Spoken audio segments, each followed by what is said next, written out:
This week we move on to talk about scaling and growth. Now, one thing that's really tough about this topic is that every business is different. I mean, Kevin Systrom with Instagram, he was able to scale to 30 million users with only 13 people.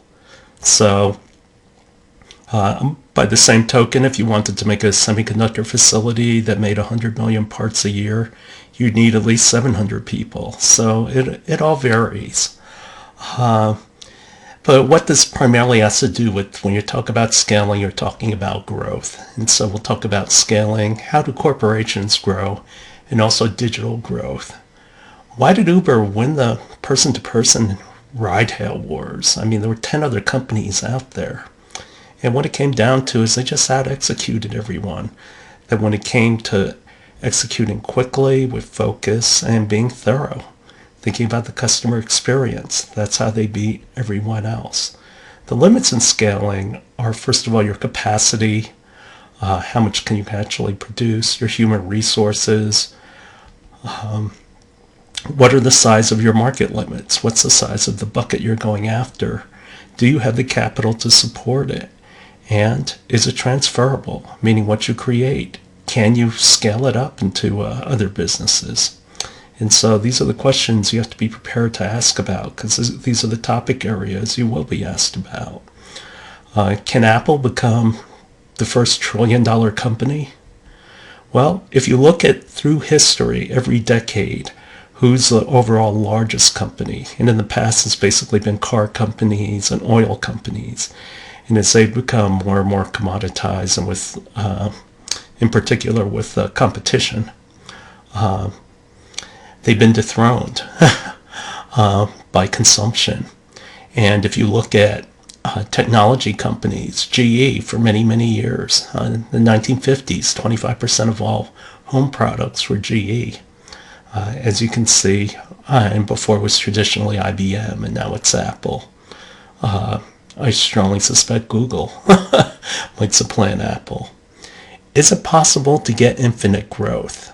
Now, the theory is that when you reach a certain size, you basically can't grow anymore. That the overhead and bureaucracy and everything else, that the standard management system just doesn't scale anymore. And so companies tap out. And that's when companies start breaking up or changing their focus and things like that, or start selling off pieces. And theoretically, it is possible to get infinite growth. And the way it's done is, if you look at an analogy in nature, what is the one living being on the planet that doesn't stop growing? And it's a sequoia tree. Sequoias have been around for hundreds and hundreds of years, and they just keep growing. But this is why the sequoia tree can do it. It trims itself. Basically, the lower levels and things that it doesn't need, it gets rid of. It is a highly efficient animal. Now, if you look at our federal government, that's the biggest enterprise in the United States. It's running at a monstrous deficit, which is getting bigger. But when was the last time the government ever trimmed anything? And that's part of the problem. You can't keep taking on all these new programs without finding some way to become more efficient.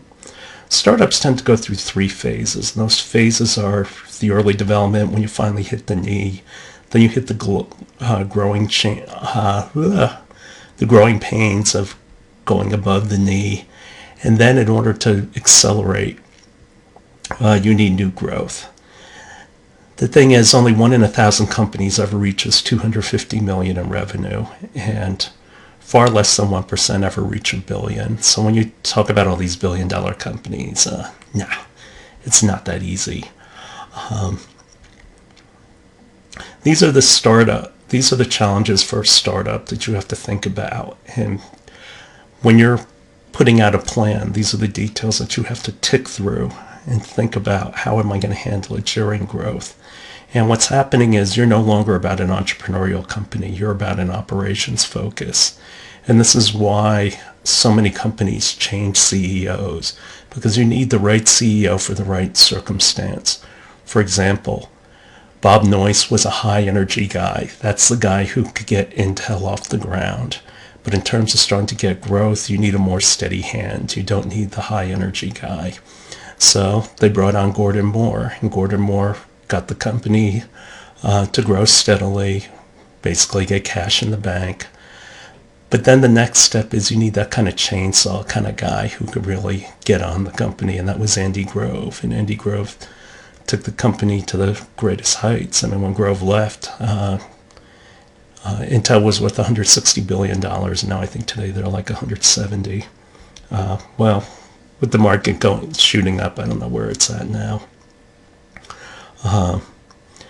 In terms of thinking about things you have to consider in growth, it's like you're constantly going through this cycle where you have to innovate in order to get new growth, and then you have to profit off of it, and then you go back into integration, you go round and round. How am I going to manage it? Typically, people keep R&D and operations separate, or is it better off to have a matrix organization where everything's integrated? A lot depends on your product, and a lot depends on the synergy you have between different departments. When you look at the growth of companies, and here you look at First Solar and Under Armour, what is considered to be good growth? And that's the thing I always find funny, is that startups say, oh, we've got 100% growth. But it's like, yeah, you went from $200,000 to $400,000. Not that big a deal. On the other hand, if you're a $10 billion company and you get 10% growth, on one hand, you could say, 10%, that's not that impressive. But if you look at the absolute magnitude of it, you just added $1 billion worth of business. That's not trivial. And so a lot depends on, in acceptable growth, a lot depends on your business and where you are. For a young company, a couple of 100% is more expected. In terms of your growth objectives, it's about your operations, your financial, your marketing, and how do you coordinate your three pillars? It's still about the three pillars. And so depending on where my products are, a lot of you have probably already seen this chart many, many times before, and that's that you're looking for the superstar market. You want markets you can dominate and get very high growth. And so in terms of my own internal strategies, am I going to do it myself? Am I going to get external resources? Am I going to partner? What's my competitive advantage? Or am I going to have a regional strategy? What kind of influence can I have? In terms of enterprise tactics, I'm either going to go for market penetration, I'm going to develop the market, I'm going to expand distribution. And that's like Coca-Cola.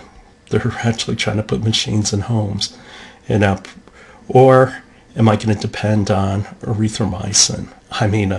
Product development. And one thing erythromycin did is that, which is a substitute antibiotic, is first they sold to humans and now they sell to animals. And so that ends part one, and we'll pick it up in the next section.